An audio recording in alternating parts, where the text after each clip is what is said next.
नमस्कार, स्वागत है आप सभी का ई पोस्टल नेटवर्क पर। डाक विभाग का सबसे विश्वसनीय चैनल और सबसे बड़ा पोस्टल कोचिंग प्लेटफॉर्म, जहां से हर साल हज़ारों पोस्टल एम्प्लॉयज़ प्रमोशंस लेते हैं और अपना सपना पूरा करते हैं। आज का वीडियो बहुत ज़्यादा इंपॉर्टेंट है क्योंकि काफ़ी ज़्यादा कन्फ्यूजन जो है फैला हुआ है डिपार्टमेंट में। ठीक है, स्पेसिफिकली जो अभी एग्ज़ाम आया है पोस्टमैन मेल गार्ड का, इसकी एलिजिबिलिटी को लेकर काफ़ी ज़्यादा कन्फ्यूजन है डिपार्टमेंट में। और कहीं ना कहीं डिपार्टमेंट अपने जितने भी एम्प्लॉय है जो एलिजिबल है उनको श्योरिटी नहीं दे पा रही है या क्लैरिटी नहीं दे पा रही है एलिजिबिलिटी को लेकर। उस चीज़ पे ये प्रॉपर वीडियो है। ठीक है, सभी लोग देखिएगा। रिक्रूटमेंट रूल भी आपको दिखाएंगे, दूसरे सर्कल्स के एलिजिबिलिटीज़ भी आपको दिखाएंगे, क्योंकि ये चीज़ फिर रिपीट हो रही है जो पीएसए में हुई थी थोड़े दिन पहले ही। पीएसए में क्या हुआ था, कुछ सर्कल ने स्पेसिफिकली अगर नाम ले ले तो पंजाब सर्कल ने, इन्होंने क्या बोला, पंजाब दिल्ली सर्कल ने ये बोला था कि जो कॉम्बाइन सर्विस है, ठीक है, कॉम्बाइन सर्विस वाले में आप लोगों को हम सीट बैठने नहीं देंगे, आप लोग एलिजिबल नहीं है, या फिर चीज़ें इस तरह से कंफ्यूज कर दी गई थी कि इन्होंने क्या किया, एग्ज़ाम में, एग्ज़ाम के एक रात पहले तक एग्ज़ाम से पहले मना ही करते रहे कि हम सही है, हमने जो समझा अकॉर्डिंग टू रूल्स हम वो सब कुछ सही था हमारे। बट एक रात पहले ऑर्डर आ जाता है कि आप सब एलिजिबल है, आप लोग अब एग्ज़ाम में बैठ जाइए। आप सोचिए, आप जो जो मेंटेलिटी है, जो एग्ज़ाम देने वाला है एक दिन पहले उसको पता लगता है कि मैं वो बैठ सकता है, और एक हफ्ते पहले से उसने पढ़ाई छोड़ दी है, कंप्लेंट्स कर रहा है, वो पोस्टल एम्प्लॉय ड्यूटी भी कर रहा है, तो क्या चल रहा होगा माइंड में और कैसा जाएगा उनका एग्ज़ाम, आप लोग सोच सकते हैं। सेम चीज़ अब पोस्टमैन मेल गार्ड में हो रहा है। कई सारे सर्कल्स अब ये बोल रहे हैं कि अब आप लोग जो कंबाइन सर्विस वाला जो होता है, कॉम्बाइन सर्विस वाले में आप लोग अभी एलिजिबल नहीं है, जो कि 5 साल का है। ठीक है, दोनों मिला के 1 जनवरी को 5 साल होना चाहिए। इसमें आज के डेट तक भी लोगों को कन्फ्यूजन बनी हुई है, जबकि रिक्रूटमेंट रूल में सब कुछ क्लियर आउट कर दिया गया है। सेम चीज़ पीएसए में हुआ था, वो लोग लड़े, वो लोगों ने कंप्लेंट डाला, सीपीएमजी को कंप्लेंट डाला, ट्विटर पर कंप्लेंट डाला, और एक रात पहले फिर एलिजिबल भी हो गए। बट ये जो पूरा सीक्वेंस है जहाँ पे एक एम्प्लॉय गुजर रहा होता है अपनी अलग अलग थिंकिंग से कि एग्ज़ाम में इतना प्रिपरेशन किया, ई पोस्टल कोचिंग से भी जुड़े, अच्छे तरीके से तैयारी की, बट हम नहीं दे पा रहे एग्ज़ाम, तो वो चीज़ जो है बहुत गलत बात है, जिस चीज़ को ऑलरेडी डिपार्टमेंट को क्लियर आउट करना चाहिए। यहाँ तो आप लोग जो रिक्रूटमेंट रूल है उसको थोड़े ईजी लैंग्वेज में लिखे कि सारे एम्प्लॉयज़ पढ़ पाए और समझा पाए एक दूसरे को, है ना। चले, तो ये तो हो गया। अभी आपको एलिजिबिलिटी ठीक से समझा देते हैं हम, ठीक है, एक बार समझ लीजिए। इसके बाद हम रिक्रूटमेंट रूल का स्क्रीन उस पर चलेंगे पूरा पीडीएफ में और ओरिजिनल कॉपी में। सबसे पहले ये चीज़ आपको क्लियर होनी चाहिए, दो चीज़ है यहाँ पे।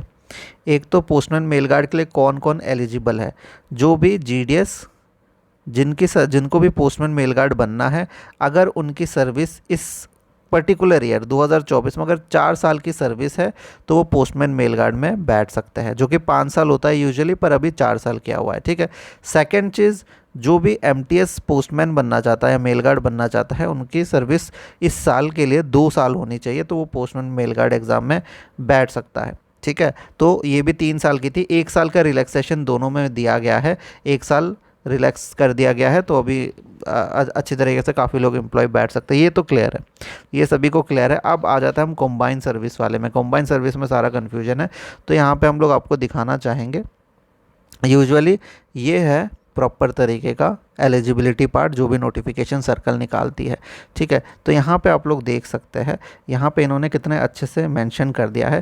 पहले तो एमटीएस जो भी लेवल 1 में है, जिनकी 2 साल की सर्विस कंप्लीट हो गई है, वो एग्ज़ाम पे बैठ सकते हैं। एक को कंप्लीट होना चाहिए, 1/1/2024 को। अब ये वाला चीज़ बहुत सारे सर्कल ने मिस आउट कर दिया है और ये नहीं इंक्लूड किया है कि जितने भी मल्टीटास्किंग स्टाफ है जो लेवल 1 में है पे मैट्रिक्स के, और अगर उनकी टोटल रेगुलर सर्विस 5 साल, यहाँ पे देखिए 5 साल हो जाती है, including service rendered regularly as GDS, यानी जीडीएस के सर्विस के साथ अगर 5 साल होती है तो वो बैठ सकता है। तो यहाँ पे ये वाला पॉइंट बहुत सारे सर्कल ने नहीं जो है इंक्लूड किया है। इस चीज़ को आप लोग ज़रूर कर लीजिएगा। और अभी अगर प्रूफ चाहिए कि ये पॉइंट कहाँ से आया, तो आप लोगों को पोस्टमैन मेल गार्ड का रिक्रूटमेंट रूल चेक करना पड़ेगा, जो कि वेबसाइट में, इंडिया पोस्ट की वेबसाइट में ऑलरेडी है। हम आपको अभी दिखा देते हैं खोल के। तो यहाँ पे आप लोग देख सकते हैं, ये है आपका राजपत्र, और यहाँ फिर पोस्टमैन मेल गार्ड का जो रिक्रूटमेंट रूल है, बिल्कुल नीचे आ जाना है। ठीक है, नीचे आने के बाद आप लोग यहाँ पे देखेंगे, ये वाला पेज आप लोग देख लेंगे। जिनको भी इंग्लिश समझ में आती है वो इंग्लिश में, जो हिंदी समझ सकते हैं हिंदी में, ठीक है। तो यहाँ पे 2023 30 अगस्त का आप लोग ये नोटिफिकेशन देख लीजिए, जिसमें कुछ चीज़ें इंक्लूड करी गई थी यहाँ पे। ये है आप लोगों का सिंपल चीज़, यहाँ पे आ जाना है आपको, ठीक है। बिल्कुल नीचे आ जाइएगा, ये आ गया फोर्थ पॉइंट। फोर्थ पॉइंट में यहाँ पे लिखा हुआ है मल्टीटास्किंग स्टाफ जो लेवल 1 में है पैरामेट्रिक्स के, और जिनकी रेगुलर सर्विस 5 साल हो गई है इंक्लूडिंग जीडीएस, यहाँ पे लिखा है on the first day of January, जिस साल भी वो एग्ज़ाम पे दे। तो ये पॉइंट जो है बहुत लोग ने इंक्लूड नहीं की है, जो कि एक अलग से ऑर्डर में इंक्लूड कराया गया था। तो ये चीज़ मिस आउट कर ली गई है, तो इसको इंक्लूड कर दीजिए। और ये अगर पीडीएफ शो करना है आप लोगों को किसी भी ऑफिशियल को, तो डिस्क्रिप्शन में हम लिंक देंगे, लिंक में आप लोगों को जुड़ जाना, ठीक है। एक टेलीग्राम ग्रुप है जहाँ पे सारे चीज़ें हम डालते हैं, इन्फॉर्मेशन जो इंपॉर्टेंट इन्फॉर्मेशन होती है। तो यहाँ पे पीडीएफ हम अभी डाल रहे हैं, इस वीडियो के बाद ही आपको मिल जाएगा। तो ये कन्फ्यूजन अब नहीं होनी चाहिए किसी को भी।